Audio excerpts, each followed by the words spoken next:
안녕하세요. 김민규 팀장입니다. 오늘은 예금의 종류와 특징에 대해서 한번 살펴보도록 하겠습니다. 자, 예금이라는 게 어떤 걸까요? 은행 입장에서 보면은요, 자금을 조달하는 겁니다.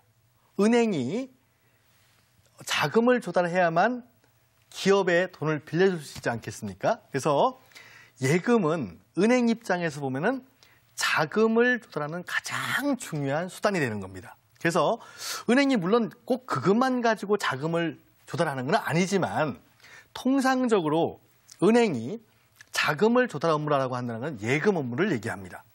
그래서 예금이라고 하는 거는요, 은행이 불특정 다수, 주로 예금을 하는 쪽은 가계, 일반 국민이 됩니다. 그러니까 불특정 다수, 엄청나게 많은 사람들을 대상으로 해서 예금을 받아야 되겠죠. 그래서 그러려면 원래 예금도 하나의 계약이지 않습니까? 원래 우리가 돈을 꿔줄 때 어떻게 보면 예금이라고 하는 게요, 우리 예금주가 은행한테 돈을 꿔주는 겁니다. 이자 받고, 그죠? 은행에다 돈 꿔주고 난 다음에 나중에 1년 뒤에 이자 받는, 이게 1년 만기 정기예금이죠. 그러다 보니까 우리가 누구하고 돈 꿔주려면 뭐 해야 됩니까? 계약서, 차용증서 쓰잖아요. 차용증서.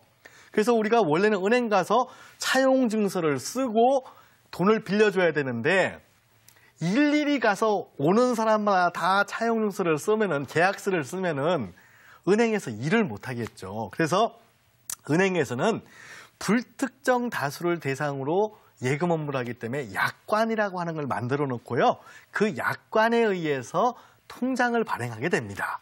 그래서 이제 이 예금이라고 하는 건 은행 쪽에서 보면 돈을 빌려온 부채입니다. 나중에 갚아야 될 빚이란 뜻입니다. 그래서 은행의 대차대조표를 보면은 예금은 뭘로 잡히겠습니까? 부채 계정입니다. 대출은 뭘로 잡히겠어요? 자산이에요.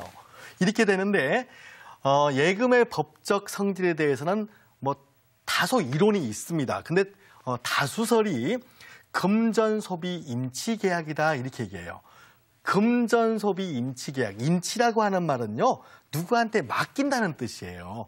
소비라고 하는 건 쓴다는 얘기죠. 그래서 고객이, 소비자가 은행에다가 돈을 이렇게 맡기면은 그 돈을 은행이 알아서 소비를 하고 나중에 동일한 양의 금전에다가 이자를 붙여서 주는 이런 계약을 금전소비 임치계약이다 이렇게 얘기를 하고 있습니다. 그래서 은행의 예금은 가장 중요한 게 계약이지만 일일이 계약서를 써서 하는 게 아니라 약관이라고 하는 것을 만들어 놓고 그 약관에 맞춰서 하는 계약이다 해서 부합계약이라고도 합니다. 보험도 마찬가지입니다. 부합계약이라고 하는 건 약관을 가지고 한다 이런 뜻을 가지고 있어요.